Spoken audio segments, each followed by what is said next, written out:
Jadi begini, bismillah. Timbulnya sebuah paham, datangnya karena ada jalan. Betul? Ada jalan. Iya. Kalau tidak ada jalan, tidak ada yang dipahami. Tidak akan ada yang datang. Tidak akan ada yang datang karena ada jalan. Kata-kata Tuhan adalah kata-kata jalan. Ya, orang yang berjalan, ya, atau diperjalankan, ini adalah puncak kebenaran. Jadi kita belajar kepada seorang guru. Ini potensi gurunya ilmu pengetahuan ataukah ilmu sebuah kodrat menjadi pengetahuan? Jangan-jangan ini cerita pengetahuan. Kebenaran dari seluruh hakikat muncul di Lauh Mahfuz. Artinya terbitan Al-Quran.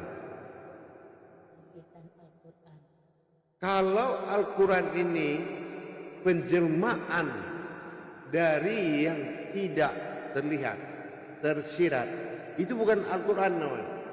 Al-Quran itu 3. Nah, kita harus ke situ dulu pergi. Jangan cerita keyakinan tanpa dalil. Al-Quran itu 3 makom pencarian.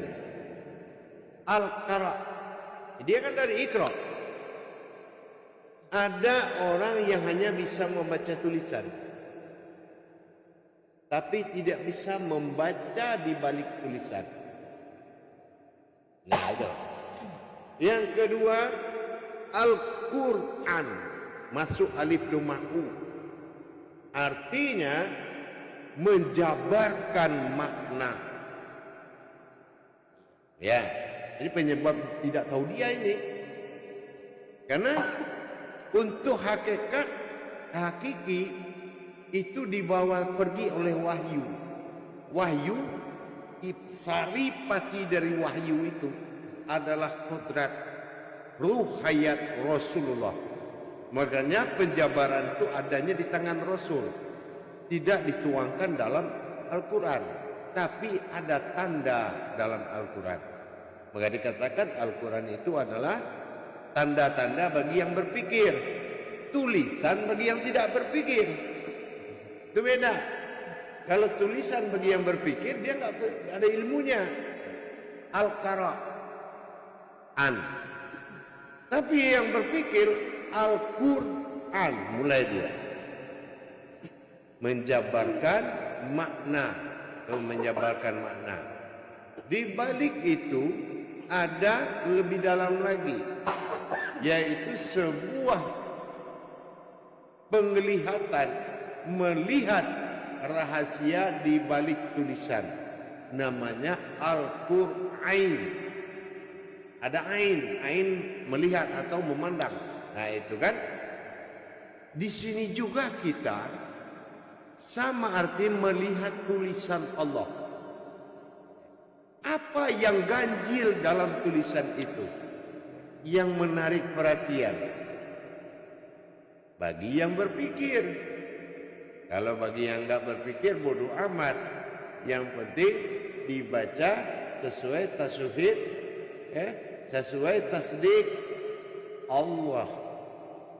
Tapi berpikir enggak? Yang penting tentang Tuhan. Ada ayat yang tidak terlihat tapi ada, namanya huruf tenggelam. Nah, memaknai huruf tenggelam sama artinya kita mencapai anjungan tertinggi, yaitu singgasana Tuhan. Singgasana Tuhan itu tidak bisa dibayangkan. Sulit memang, tetapi kesulitan itu diatasi dengan adanya kodrat Tuhan pada wujud manusia. Itu diatasi. Di mana dia bertanya, di situ dia jawab. Itulah di balik ayat. Itu Al-Quran. Ya. Nah, ini juga kita harus sampai ke pemahaman seperti itu. Kenapa ada sebutan terhadap Tuhan ini terucap ada, dilihat tidak ada? Itu adalah keganjilan. Nah, contoh Allah. Allah ini disebut dengan iman nama Tuhan karena saking tidak tahunya. Kalau dia tahu, dia langsung saja ke Tuhan itu tanpa nyebut namanya. Kan itu. Karena tidak tahu. Sebut namanya karena tidak tahu. Ya kan? Maka artinya iman ya ajalah. Rukun iman beda dengan imanullah. Jadi tidak bisa tidak mau tahu. Harus tahu ya. Wajib. Ya. Thalabul ilmi faridatun ala kulli muslim.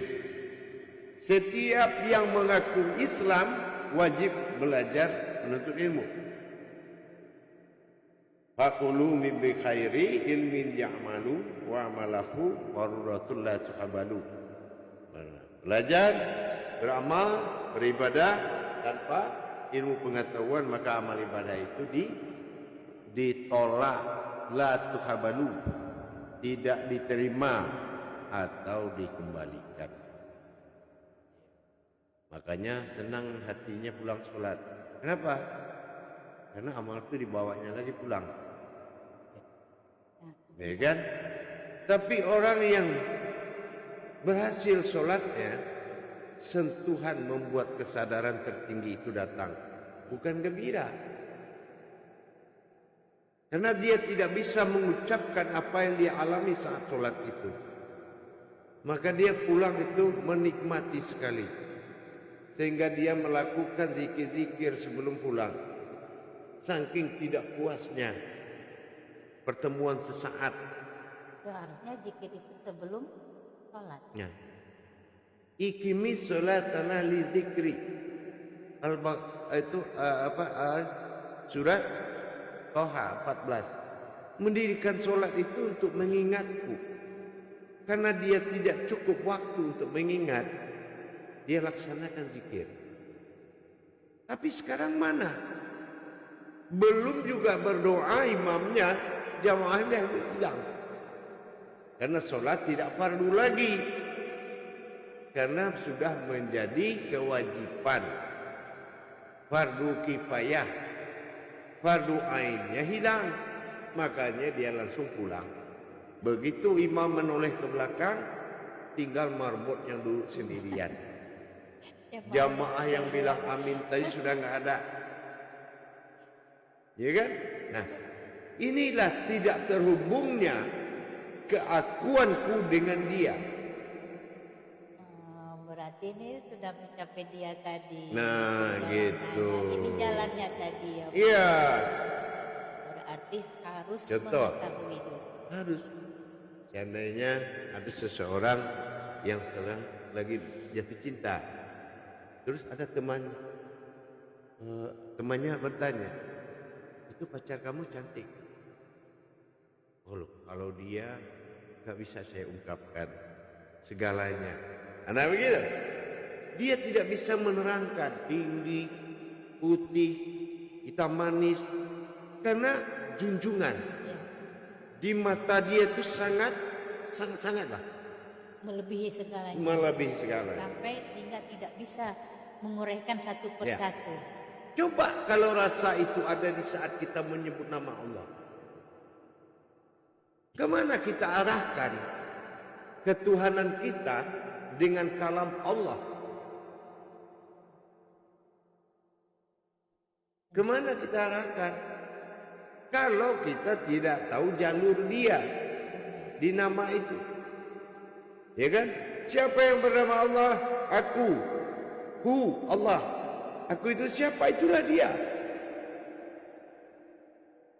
Itu bahasa iman. Ya. Tapi bahasa ilmu itu bukan begitu. Oh, bukan seperti itu ya. Bukan seperti itu. Mau tahu bahasa ilmu? Bahasa ilmu ini adalah orang yang menguasai hijaiyah. Ya, karena Al-Quran terbuat dari 3 perkara, ya kan? Ada yang berupa Jabariyah, ya, ada juga yang berupa Hijaiyah, dan ada yang berupa Falakiyah.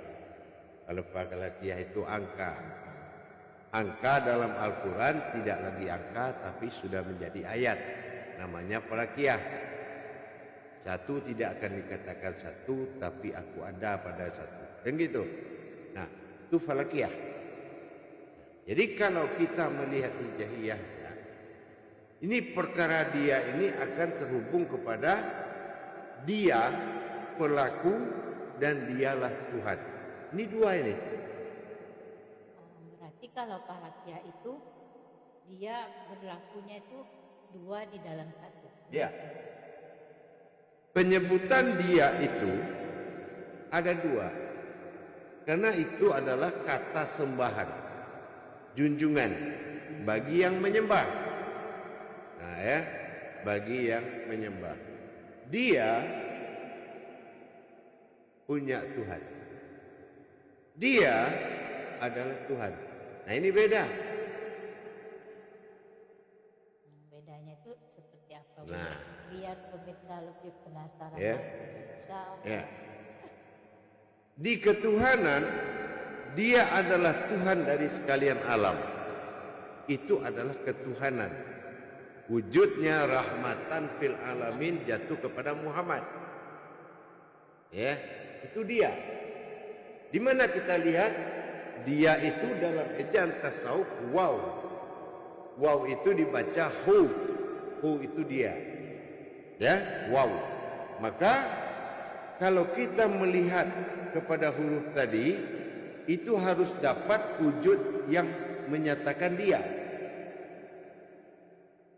Yang kedua, Tuhan dari dia adalah aku. Aku yang kedua itu namanya dia yang menjadi wujud Tuhannya. Ya. Nah gitu, ya. Aku Tuhan dari sekalian alam, Tuhanku adalah dia dari diriku. Nah, ini beda Rabbil alamin dengan ilahinas.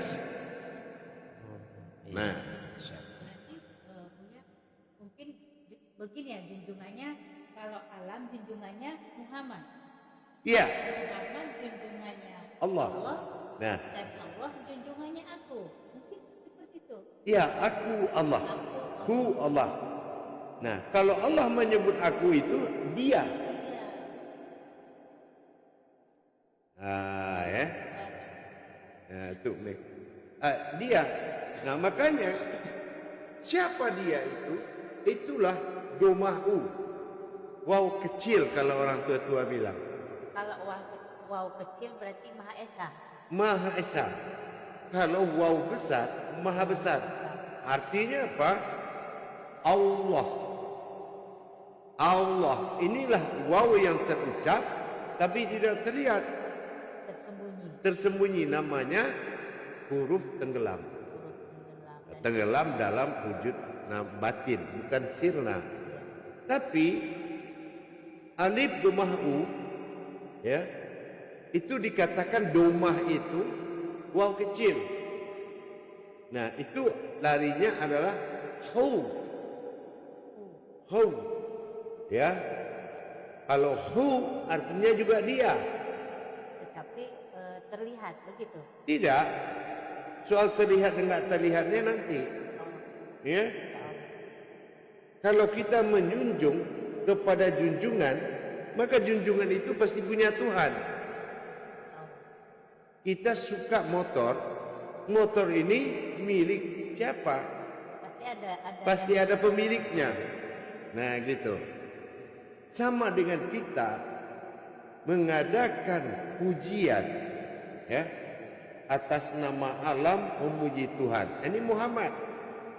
Yang dipujinya adalah kodrat Tuhan bernama Ahmad. Ya kan? Nah, disatukan Muhammad dengan Ahmad, ya. Ahmad disatukan Tuhan dengan Allah, Muhammad dengan Allah, itu Ahmad.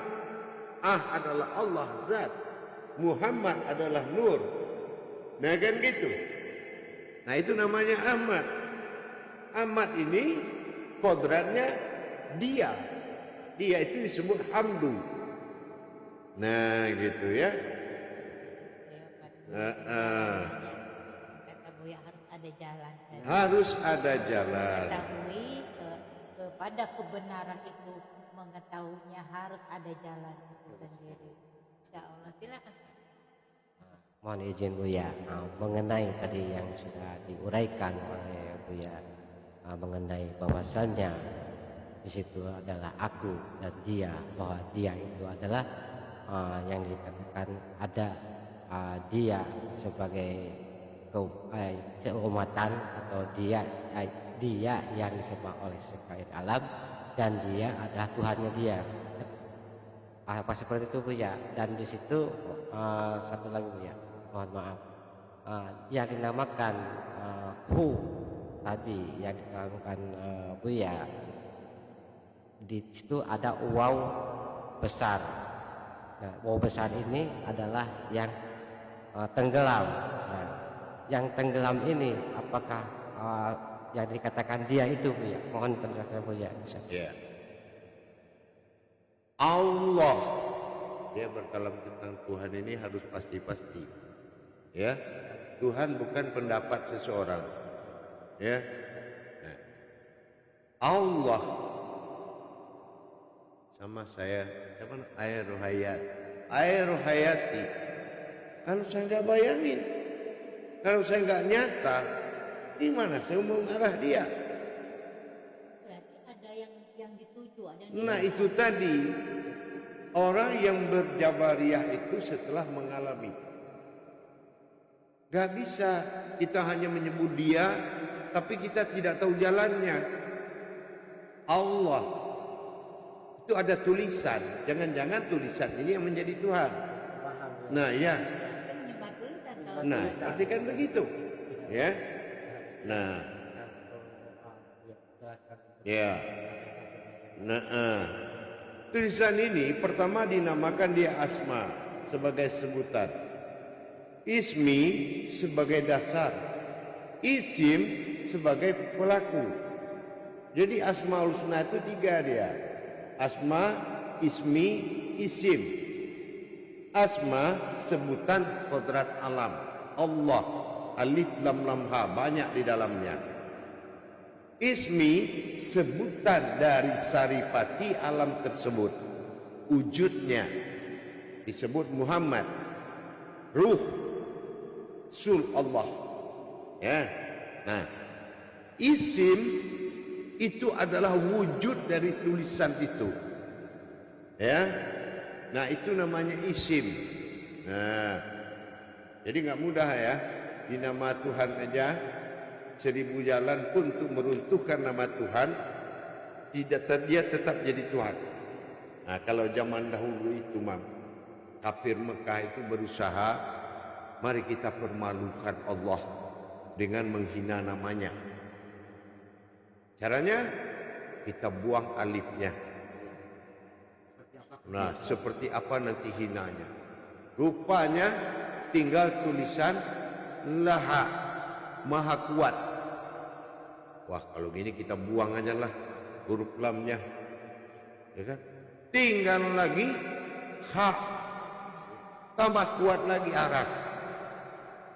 Nah, coba kalau nama kita dikurangi sedikit aja, udah sama kayak nama-nama kucing zaman sekarang kan?